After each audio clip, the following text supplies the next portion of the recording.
My name is Megan Tuffley and I'm a Thermomix consultant down on the south coast of Western Australia. I have customers all over Western Australia as well as in other states. So if you're ever thinking that you might like to know more about the TM6, please reach out because I'd love to help you and be with you on your Thermomix journey should you decide that you want TM6 on your bench. And right now is a great time because we have 36 months interest free. Yep, there are T&Cs, of course. Oh, this is very annoying, little pop-ups coming up.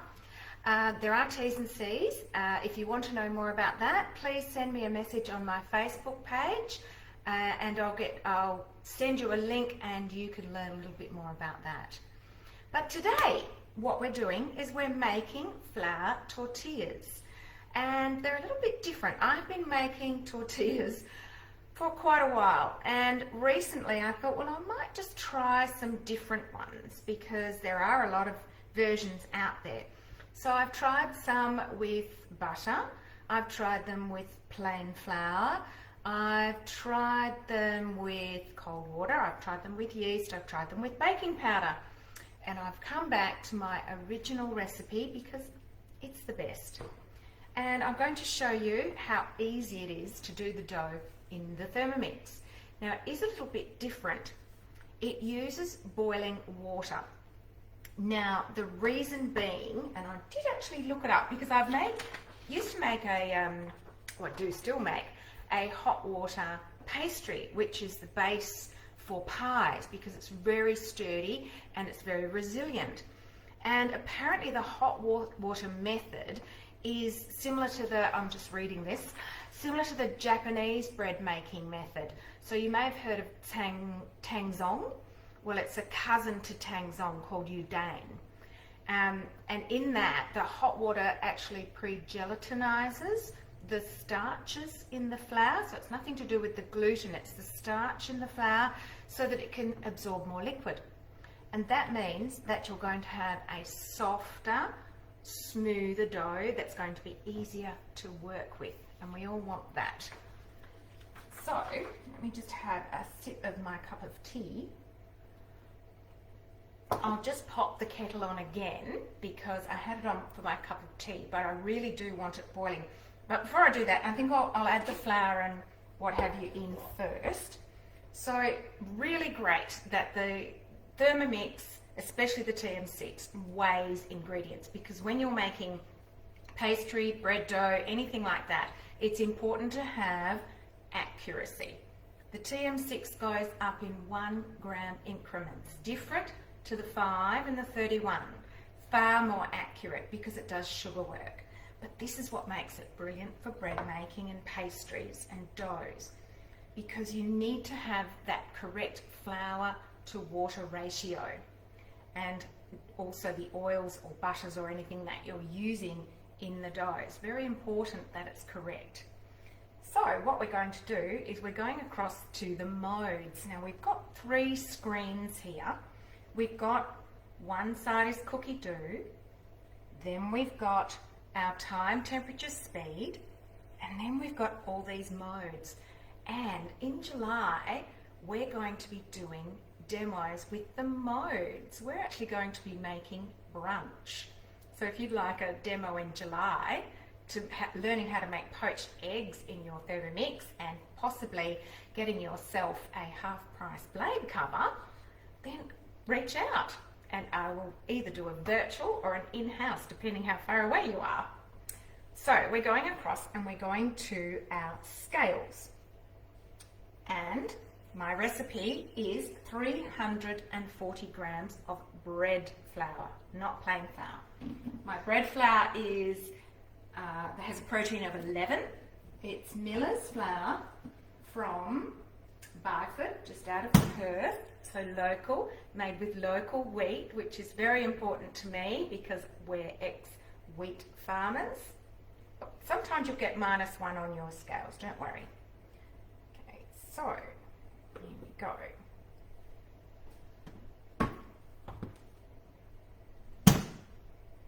More, another one.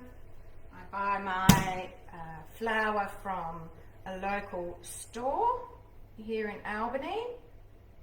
Oops, it was $3.40, wasn't it? Luckily, I can take some out because it will go backwards, which is great. Oops. There we go.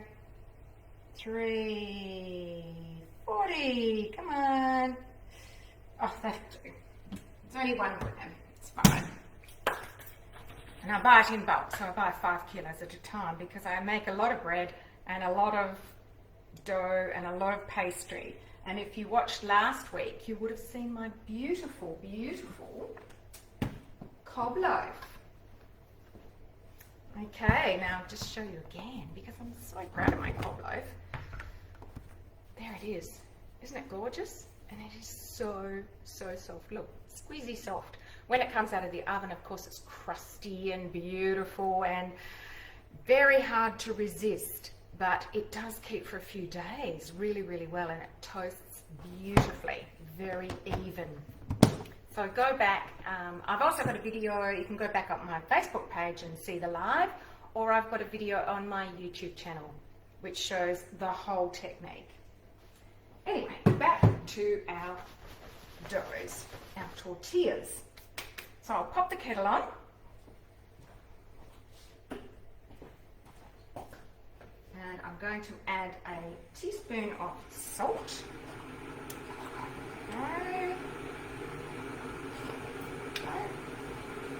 Teaspoon of salt. Now you can actually vary how you make these tortillas. Once you've made them plain, you can actually make spinach ones and semi-dried tomato ones.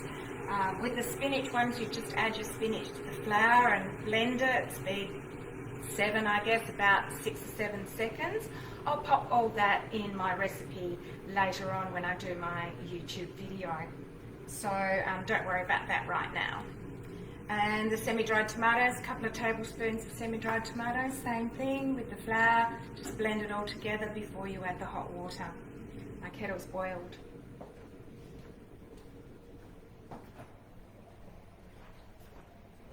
I'm going to add my oil first. 40 grams of oil, so tare. And I use extra virgin, but it really doesn't matter what you use.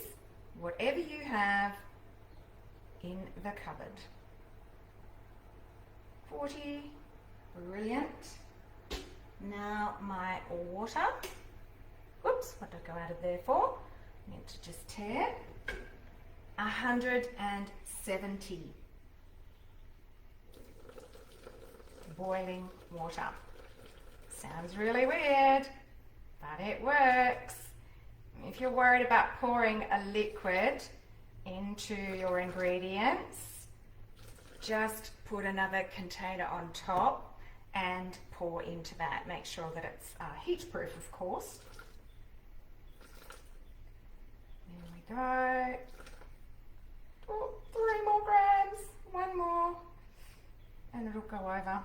Oh, no, it didn't. Okay. There we go, and we're moving quickly now out of the scales and into our dough mode.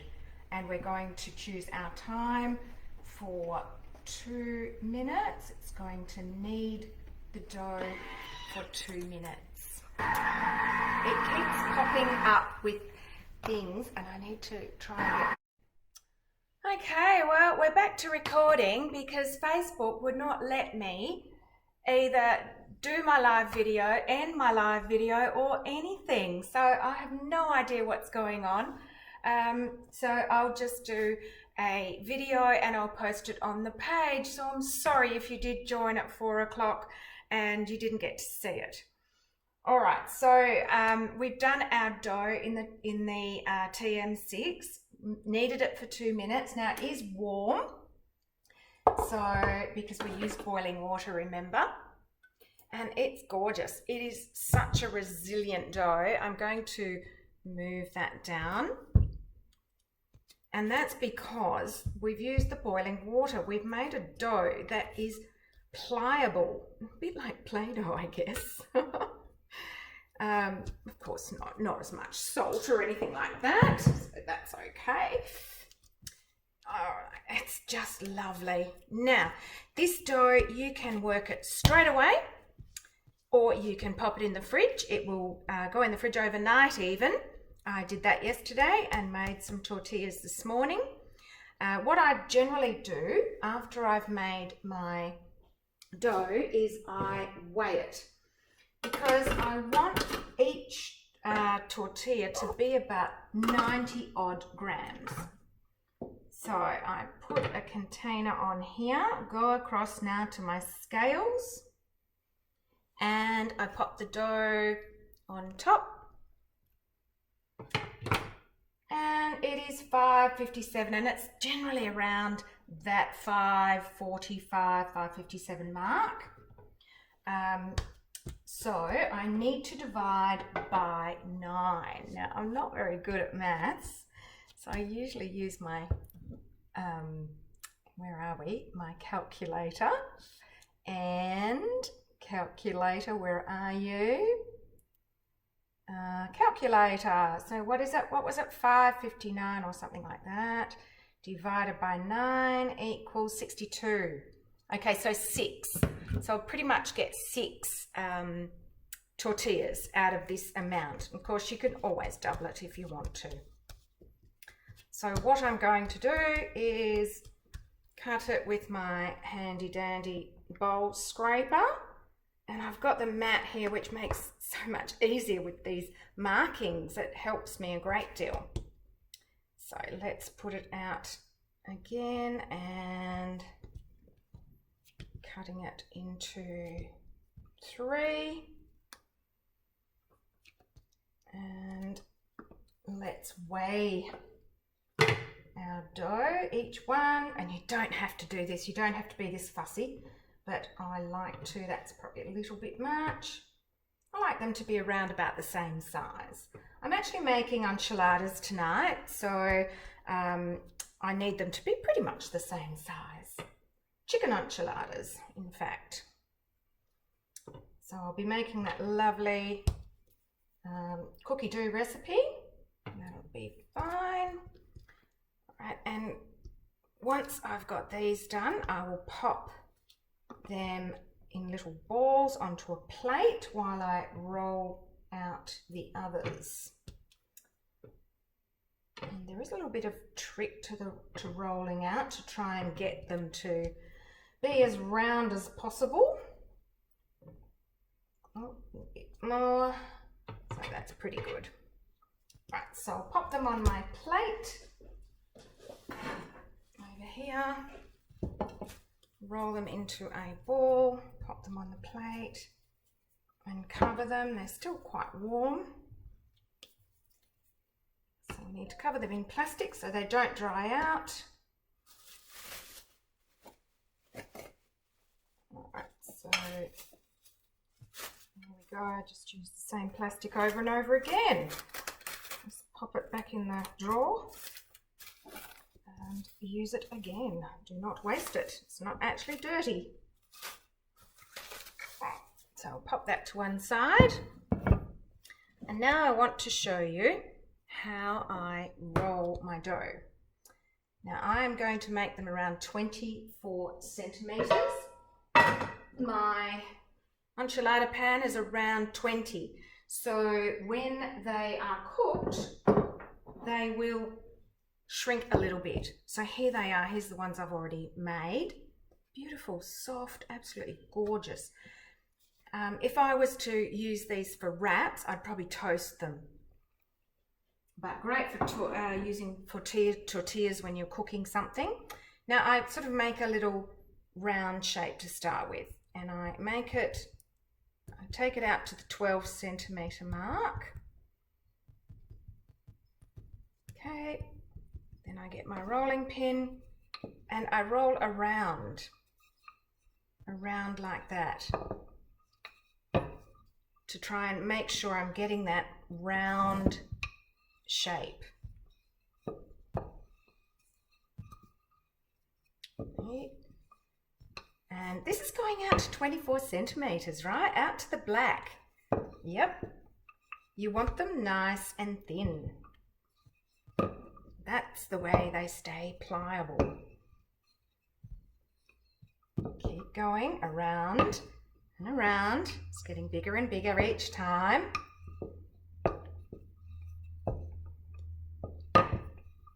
More, I'm out to pretty much 20, but it's going even further. And pretty much see-through. Basically, you should be able to see those lines underneath. And these are then fried in I just use a pancake pan. I'll show you that in a moment. They go for about, on medium-high heat, they've got to be cooked fairly quickly, otherwise they will go hard. So I have it on fairly hot. You should be able to pop some water onto the pan and it should really sizzle. Now look, I can actually see those lines underneath. I've got a few weird bits here. We can just pull them out. Push that back in. It doesn't have to be perfect. They're going to be hidden in a casserole dish anyway. Okay, so 45 seconds on one side, then about 15 to 20 on the other side, and then I pop them back again just for a few seconds and they puff up. I will do a separate video later on when my darling husband's home so he can video me, and I'll show you how I make them. But from here, I just lift them up. Here we go. Like this, and pop them in the pan. And pretty much while this is cooking in the pan, I will be keeping an eye on it and I'll be rolling out the next one. You could roll them all out and put baking paper in between them and then just fry them one at a time, but I think it's just easier to do it this way. So, I'm so sorry that we couldn't do the live. I'll have to see what in the heck is going on with Facebook and try and make sure that I can do my live next Tuesday. So join me next Tuesday. I'm not sure what I'm making next Tuesday, but perhaps I'll put a little poll on my ThermoGourmand Facebook page and ask everybody what they'd like to see. That might be an idea. Okay, so thank you for watching, and I will join you again, hopefully, on Facebook next Tuesday. Don't forget, if you want any information about the Thermomix or you need to find out more about the 36 months interest-free, please reach out. I'm really happy to help you. It would be wonderful to help you through your Thermomix journey. Okay, thank you for watching and see you next time.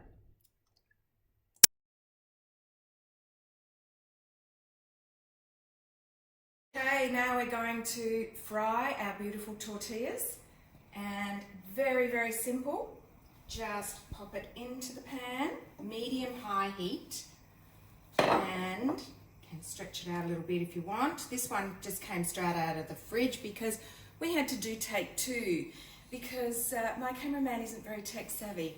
Are you, darling? You didn't press play. So you need to bring them back to room temperature before you roll them out. So this one's a little bit smaller than normal. And probably only 45 seconds. Keep an eye on the base. And of course, you're not really standing here looking at it. You'd be rolling out your next one. You get a few bubbles, just press down. That's fine. Usually when the bubbles are coming up, that's time to turn. And they're just being dry fried. If you have a large crepe pan, that would be perfect. You might like to use a barbecue even, a flat hot plate on your barbecue. Or you might prefer to use a cast iron pan. Right, just turn one more time, let it bubble. There it goes, beautiful. Look at that, so simple. and into, there's the one we did earlier. You can see it's a heck of a lot bigger because the dough was warm and I could roll it out. Into a slightly, you can spray the tea towel if you want to, just to keep them nice and supple in the tea towel. Alright, so thanks for watching.